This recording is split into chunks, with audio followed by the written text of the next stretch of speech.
రాబోడు.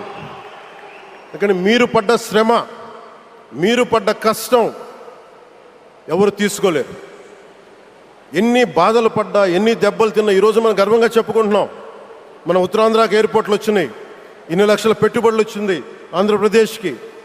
కానీ ఇవన్నీ తట్టుకొని చెయ్యాలి అంటే 144 కోట్ల తాలూకు ప్రజల ఆకాంక్షల్ని ఎంతోమంది వెనక్కి లాగుతున్నా, ఒకళ్ళు ముందుకు తీసుకెళ్లాలంటే ఎంతమంది తిడుతున్నా, విమర్శిస్తున్నా తీసుకెళ్తున్నారంటే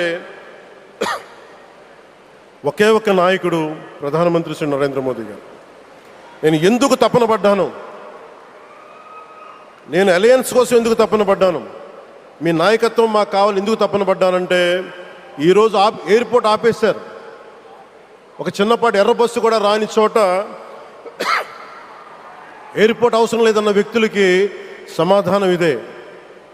ఇన్ని వేల మందికి ఇన్ని వేల కోట్ల పెట్టుబడి వచ్చింది అంటే ఆశీస్సులు కావాలంటే దేశం కోసం నిలబడే నాయకుడికి మన అండగా ఉంటే ఏం జరుగుద్ది అంటానికే ఈ భోగాపురం ఎయిర్పోర్ట్ ఈరోజు ప్రారంభోత్సవం నిలువెత్తు నిదర్శనం.